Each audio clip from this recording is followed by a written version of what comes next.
하둘셋. 안녕하십니까. 사마열혈입니다. 송덕수 교수님 제10판 신민법 강의 1637페이지 3번 위법성의 조각 보겠습니다. 사마열혈 TV 7차 추천을 부탁드리고 유튜브 구독을 권합니다. 3번 위법성의 조각.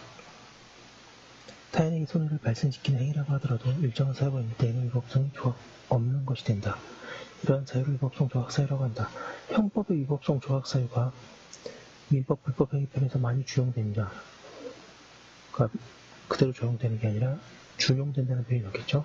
변형 적용됩니다. 민법은 위법성 조각 사유로 정당방위와 긴급비난을 규정하고 있다. 그 외에 자력구제, 피해자의 선락, 정당방위에 대해서도 위법성 조각에 논의하고 있다. 양가로 1번의 정당방위. 정당방위란 타인의 불법 행위에 대하여 자기 또는 제3자의 이익을 방해하기 위하여 부득이 타인에게 손해를 가하기 위한 행위다. 정당방위가 성립하기 위해서는 1번에 타인의 불법 행위가 있을 것, 2번에 자기 또는 제3자의 이익을 방해하기 위한 행위일 것, 3번에 방해행위가 부득이한 행위일 것 등이다. 방해행위는 제3자에 대한 것이라도 무방하다.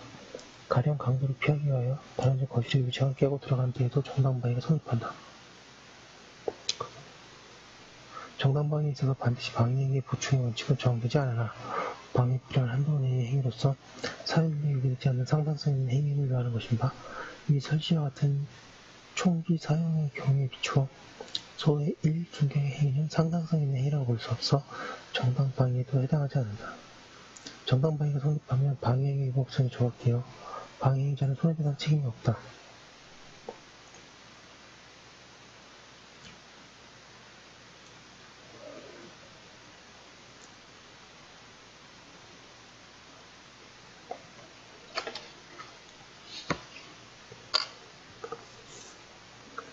제3자에게 손해를 가한 때도 같으나 이때 제3자는 방해행위의 원인된 불법행위자에 대하여 손해배상을 청구할 수 있다. 그런데 제3자의 손해배상 청구권이 인정되려면 불법행위자의 행위가 불법행위 모든 요건을 갖춰야 한다. 상당한 정도를 넘는 방해행위는 방해행위로 되어 위법성이 조각되지 않는다. 다만 이때에는 과실상기에 비하여 배상액이 경감될 수 있을 것이다.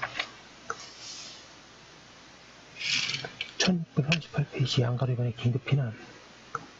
긴급피난이란 급박한 민원을 피하기 위하여 부득이 타인에게 손해를 가한 경우를 말한다.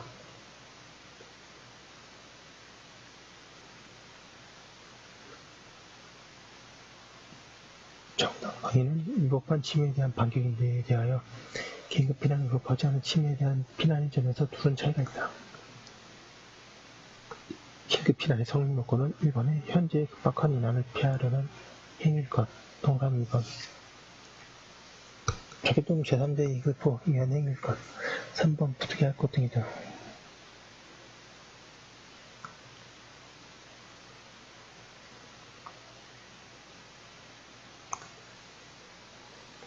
그리고 급박한 민원이 가해자의 고의가 발생한 것 시하여야 한다.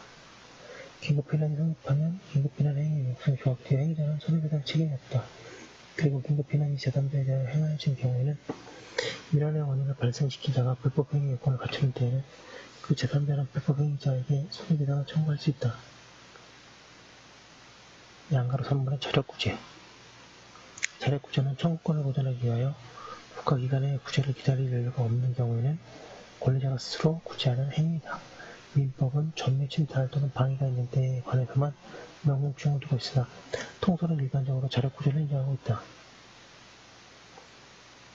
그에 의하면 정당한 권리구제 행위는 위법성이 조각되어 불법행위로 되지 않는다.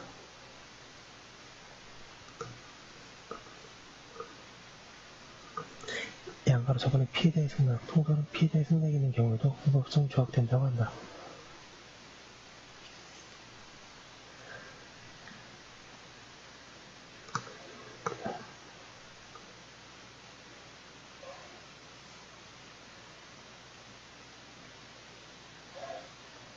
그에 의하면 위법성이 조각되기 위해서는 동그라미 1번에 피해자가 발생하게 될 손해의 내용을 충분히 이해할 만한 정신능력을 가지고 있고 또한 그의 자유로운 판단에 승낙을 했을 것.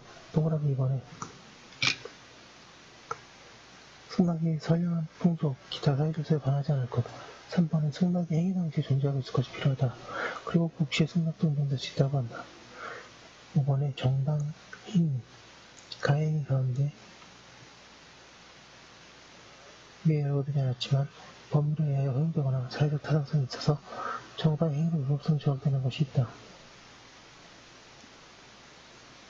방금 1번에 권리남용에 이르지 않은 권리행사, 계약상의 권리행사, 사법상의 권리행사, 노동법상의 정당한 단체 교섭이나 쟁의행위 등은 권리남용이 되지 않는 한 위법성이 조각된다. 방금 2번에 정당한 사무관리, 방금 3번에 정당한 업무행위, 친권자, 미성년 의견인, 학교회장, 소년원장, 1639페이지에 들어갑니다. 이 징계행위, 현행범의 체포, 의사의 치료행위, 운동경비에서의 가해행위 등은 그것이 당당한 대행의 위법성이 조각된다고 하고 있습니다. 판례가 아주 길게 나오는데요. 하나하나 보도록 하겠습니다. 위법성에 관한 판례, 난가르 교육, 교사의 학생에 대한 체벌이 징계권 행사로서 정당 행위에 해당하려면 그 체벌이 교육상의 필요가 있고 다른 교육적 수단으로는 도저히 불가능하여 특이한 교육을 하라는 것이야 할 뿐만 아니라 그와 같은 경우에도 그 체벌의 방법과 정도에는 사회관념상 비난받지 않는 객관적 타당성이 있지 않으면 안 된다고 할 것이다. 양가는 판결이 확정되면 판결에 의하여 대상이 된 청구권자의 존재가 확정되고 그 내용에 따라 집행력이 발생한 것이므로 그에 따른 집행이 불법행위를 구성하기 위하여 소송 당사자가 상대방의 권리를 해할 의사로 상대방의 소송 과정을 방해하거나 허위 주장으로 법원을 기망하는 등의 부정한 방법으로 실체의 권리관계와 다른 내용의 확정 판결을 취득하여 집행하는 것과 같은 특별한 사정이 있어야 하고 그와 같은 사정이 없이 확정 판결의 내용이 단순히 실체적 권리관계에 비치되어 부당하고 또한 확정 판결에 대한 집행 채권자가 이를 알고 있었다는 것만으로는 그 집행행위가 불법행위를 구성한다고 할 수 없다고 하고 있습니다. 편취된 판결에 기한 강제 집행이 불법행위로 되는 경우가 있다고 하더라도 당사자의 법적 안정성을 위해서 확정 판결의 기판력의 인정을 취지나 확정 판결의 효력을 배제하기 위하여 그 확정 판결의 재심 사유가 존재하는 경우에 재심에 순위하여 그 취소를 구하는 것이 원칙적인 방법인 점에 비춰볼 때 불법행위 성립을 쉽게 인정해서는 안 되고 확정 판결에 기한 강제 집행이 불법행위로 되는 것은 당사자의 절차적 기본권이 근본적으로 침해된 상태에서 판결이 선고되었거나 확정 판결의 재심 사유가 존재하는 등의 확정 판결의 효력을 존중하는 것이 정의의 반함이 명백하여 이를 묵과할 수 없는 경우로 한정되어야 한다.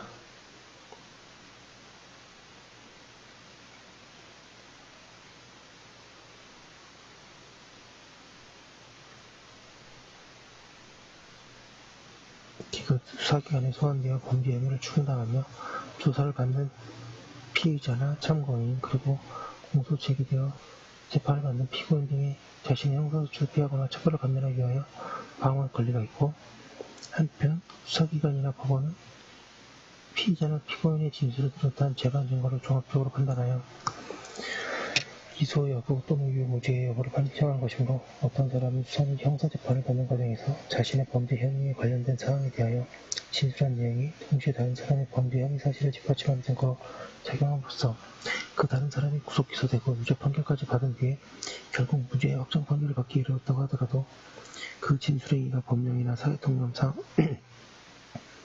허용되는 범위를 넘어 방어권의 남용이었다고 인정될 정도에 이르지 아니하는 이상 그 다른 사람에 대하여 불법행위를 구성한다고 할 수 없고 이는 그 진술의 세부적인 내용에 다소의 허위나 과장이 있다고 할지라도 마찬가지라고 할 것이다. 그리고 이 경우에 진술자의 행위가 불법행위가 되는지 여부는 선량한 권리자의 주의를 표준으로 하여 진술단체의 상황, 진술의 내용과 동기, 목적, 태양, 진술의 내용의 진실의 부합 정도, 진술의 일관성이나 번복 여부 등의 정황, 그로 인하여 타인의 형사사건에 영향을 미친 정도 등을 종합적으로 고려하여 판단해야 할 것이다. 1640페이지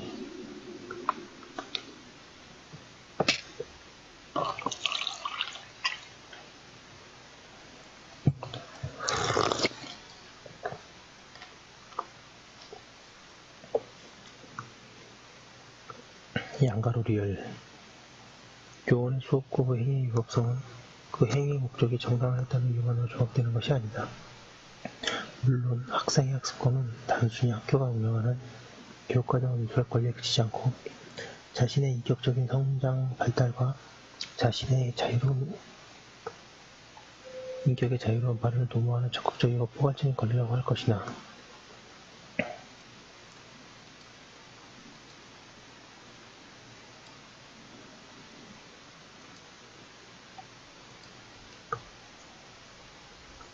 그렇다고 하여 교원이 이러한 포괄적 의미의 학습권 실현을 내세우면서 계획된 수업을 거부함으로써 명백히 법률에 위반되는 방법으로 학생이 정상적인 교육과정을 이수하지 못하게 하는 행위까지 허용되는 것은 아니며 특단의 사정이 없는 한 이러한 행위는 오히려 학습권의 본질적인 내용을 침해하는 것이다. 양가로 미용의 법적 분쟁의 당사자가 법원에 대하여 당해 분쟁의 종목적인 해결을 구하는 것은 법치국가의 근간에 해당되는 중요한 일이므로 재판을 받을 권리는 최대한 존중되어야 하고 제소행위나 응소행위가 불법행위 판단되는지를 판단하는 데 있어서는 적어도 재판제도의 이용을 부당하게 제한하는 결과가 되지 아니하도록 신중하게 배려해야 할 것이다. 따라서 법적 분쟁의 해결을 위하여 소를 제기하는 것은 원칙적으로 정당한 행위이고 단지 제도자가 패소의 판결을 받아 확정하였다는 것만으로 바로 그 소의 제기가 불법 행위였다고 단정할 수는 없다.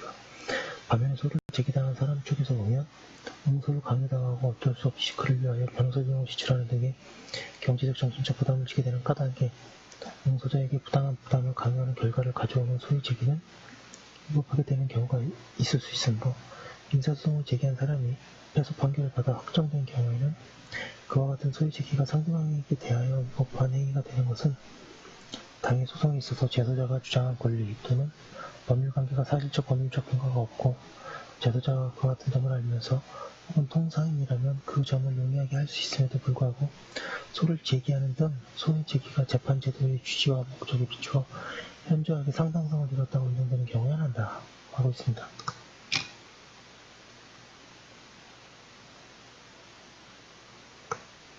양가를 비해 은행은 환해지의 목적을 가진 기업과 통화옵션 계약을 체결함에 있어서 해당 기업의 경영 상황을 미리 파악한 다음에 그에 비추어 해당 기업에 적합하지 아니하다고 인정되는 종류의 상품 또는 그러한 특성이 있는 통화옵션 계약의 체결을 권유해서는 아니 된다.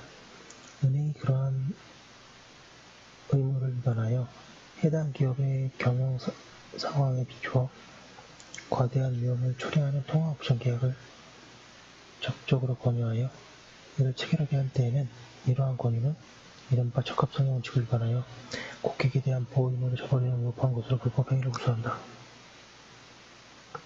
특히 장애파 생산품은 고도의 금융공학적 지식을 활용하여 개발된 것으로 예측과 다른 상황이 발생한 경우에 손실이 과도하게 확대될 위험성이 내재되어 있고 다른 한편 은행은 그 인가 요건, 업무 범위, 지배구조 및 감독, 체계 등 여러 면에서 투자를 전문으로 하는 금융기관에 비해 더욱 공신력을 가지고 있어 은행의 권유는 기업의 의사결정에 강한 영향을 미칠 수 있으므로 은행이 이와 같은 위험성이 큰 장애파된 상품의 거래를 권할 때에는 다른 금융기관에 비해 무거운 고객보호를 부담한다고 봄이 타당하다.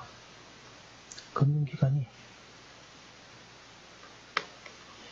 일반 고객과의 사이에 전문적인 지식과 분석 능력이 요구되는 장애파된 상품 거래를 할 경우에는 1641페이지 고객이 장애파 상품에 대하여 이미 잘 알고 있는 경우가 아닌 이상 그 거래의 구조와 위험성을 정확하게 평가할 수 있도록 거래에 내재된 위험 요소 및 잠재적 손실에 영향을 미치는 중요 인자 등 거래상 중요 부분을 적합한 방법으로 명확하게 설명해야 할 인식상 의무가 있다. 이때 금융기관이 고객에게 설명해야 하는 거래상 주요 정보의 장애파생 상품 계약의 구조와 주요 내용, 그리고 그 거래를 통하여 얻을 수 있는 이익과 발생 가능한 손실의 구체적 내용, 특히 손실 발생의 위험 요소 등이 모두 포함된다. 그러나 장애파생 상품의 상세한 금융공학적 구조나 다른 금융 상품에 투자할 경우와 비교하여 손실에 있어서 어떠한 차이가 있는지까지 설명해야 한다고 볼 것은 아니고 또한 금융기관이 고객이 제로 코스트 구조의 장애파생 상품 거래를 하는 경우에도 수수료의 액수 등은 그 거래의 위험성을 평가하는데 중요한 고려 요소가 된다고 보기 어렵다고 할 것이므로 수수료가 시장의 반응에 비하여 현저하게 높지 아니한 이상 그 상품 구조 속에 포함된 수수료 및 그로 인하여 발생하는 마이너스 시장 가치에 대해서까지 설명할 의무는 없다고 보는 것이 타당하다. 한편 금융기관은 금융상품의 특성 및 위험의 수준, 고객의 거래 목적, 투자 경험 등의 능력 등을 종합적으로 고려하여 고객이 그 거래상의 주요 정보를 흉흉히 이해할 수 있을 정도로 설명해야 한다. 특히 당해 금융상품이 고도의 금융공학적 지식에 의하여 개발된 것으로서 환율 중 장래 예측이 어려운 변동 요인에 따라 손익의 결과가 극히 달라지는 고위험 목적이고 더구나 개별 거래의 당사자인 고객의 예상, 외화, 유입액 등에 비춰 객관적 상황의 환해지 목적보다는 환율 변동에 따른 환차익을 추구하는 정도에 이른 것으로 보이는 경우라면 금융기관으로서는 그 장외 파생 상품 거래의 위험성에 대하여 고객이 한층 분명하게 인식할 수 있도록 구체적이고 상세하게 설명할 의무가 있다고 하고 있습니다. 양가로 즉 금융기관이 일반 고객과의 사이에 전문적인 지식과 분석 능력이 요구되는 장외 파생 상품 거래를 할 경우에는 고객이 그 거래의 구조와 위험성을 정확하게 평가할 수 있도록 거래에 내재된 위험 요소 및 잠재적 손실에 영향을 미치는 중요 문제 등 거래상의 중요 부분을 적합한 방법으로 명확하게 설명해야 할 신칙상의 의무가 있으나 고객이 이미 그 내용을 충분히 알고 있는 경우에는 그러한 사항에 대해서까지 금융기관의 설명 의무가 인정된다고 할 수는 없다. 당사자 1방이 알고 있는 정보를 상대방에게 사실대로 고지해야 할 신식상 의무가 인정된다고 볼 만한 특별한 사정이 없느나